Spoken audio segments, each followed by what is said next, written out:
की।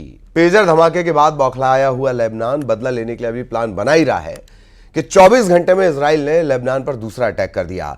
Media report के मुताबिक इस हमले में अब तक 9 लोगों की मौत हो चुकी है। इसमें हिजबुल्लाह की टॉप मिलिट्री यूनिट जिहाद काउंसिल का एक सदस्य इब्राहिम आकिल भी शामिल है। लेबनान की मीडिया रिपोर्ट्स में दावा किया गया कि इजराइल ने हमला F-35 फाइटर जेट्स के जरिए किया। हमले में एक बिल्डिंग को निशाना बनाया गया जहां हिजबुल्लाह के लड़ाके मौजूद थे।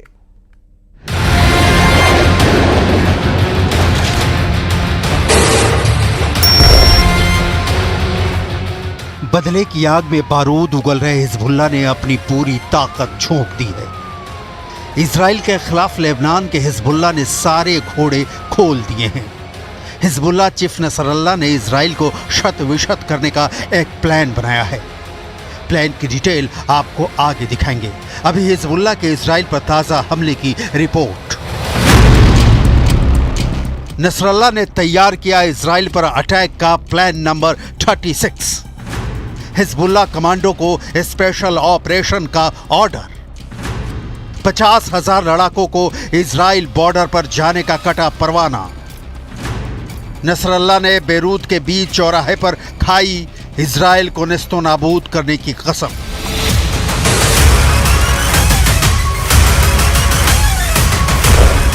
लेबनान में धमाकों की गूंज से हिजबुल्लाह हिल गया है। ऐसा हमला होगा दुश्मन दिखेगा भी नहीं और पूरे लेबनान में खौफ तांडव करेगा। हिजबुल्लाह ने कभी सपने में भी नहीं सोचा होगा। लेकिन अब खून से देश सन रहा है तो हलचल मच गई है। हमास के सपोर्ट में रॉकेट बरसाते बरसाते लेबनान खुद ही युद्ध मोर्चे पर खड़ा है और साथ देने के लिए जो आने वाला है वो खुद ही लहूलुहान है, यानी ईरान। ईरान हिजबुल्लाह के लिए क्या कर सकता है, इसकी डिटेल आपको आगे दिखाएंगे।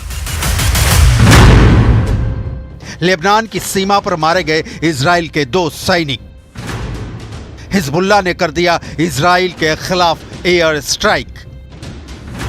हिजबुल्लाह ने इजराइल के खिलाफ फायर किया 100 रॉकेट।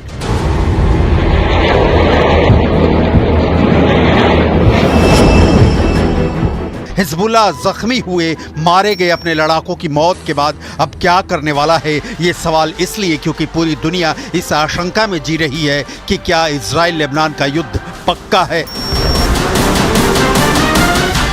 घोषित युद्ध के बहुत पहले हिजबुल्लाह और इजराइल के बीच मिसाइल और रॉकेटों का हमला कभी बंद नहीं हुआ।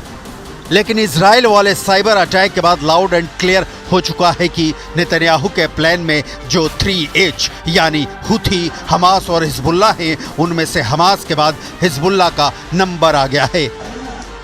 हिजबुल्लाह नेता हसन नसरल्लाह ने कहा कि लेबनान और सीरिया में हिजबुल्लाह सदस्यों के खिलाफ पेजर और वॉकी टॉकी से किए गए हमले रेड लाइन को पार कर गए हैं। हिजबुल्लाह जवाबी कार्रवाई करेगा और फिलिस्तीनियों के समर्थन में इजराइल के खिलाफ अपनी लड़ाई में पीछे नहीं हटेगा।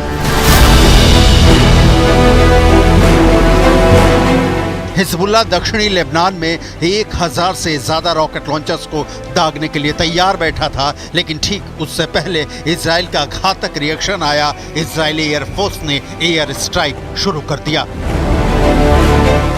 सवाल वही कि नसरल्लाह कैसे लेगा इजराइल से बदला, क्योंकि इजराइल कोई दाल भात का कौर नहीं है कि उठाया और गपक लिया। हिजबुल्लाह जैसे संगठनों से लड़ने के लिए इजराइल ने वर्षों से संसाधन जुटा रखे हैं, हथियारों का जखीरा जमा कर रखा है। लिहाजा ये समझना बहुत जरूरी है कि इजराइल लेबनान के बीच का शक्ति संतुलन क्या है।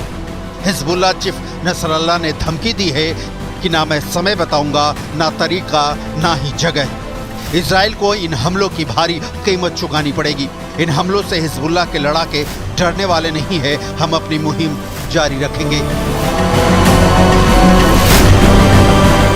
इसके बाद इजराइल ने कोई कोर कसर नहीं छोड़ी। फाइटर जेट्स को स्क्रैम्बल किया और लेबनान की धरती पर आग बरसा दी।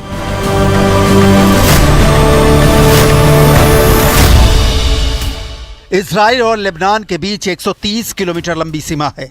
इजराइल का उत्तरी इलाका और लेबनान का दक्षिणी इलाका। इस सीमा को ब्लू लाइन कहते हैं। ग्लोबल फायर पावर में शामिल 145 देशों की सूची में लेबनान किसी भी तरह से इजराइल के टक्कर में नहीं है। 145 देशों में इजराइल की रैंकिंग 18वीं है, जबकि लेबनान की 111वीं। कहीं कोई समानता नहीं है। हिजबुल्लाह का तो अपने देश लेबनान पर ही पूरा आधिपत्य नहीं है, लिहाजा लड़ाई छिड़ी तो हिजबुल्लाह के हिस्से में क्या आएगा ये बता पाना मुश्किल है, क्योंकि हिजबुल्लाह के पास जो है वो ईरान का दिया है, और ईरान का हाल तो इजराइल ने ये करके छोड़ा है कि उसके घर में घुसकर हमास चीफ इस्माइल हानिया को मौत के घाट उतार दिया।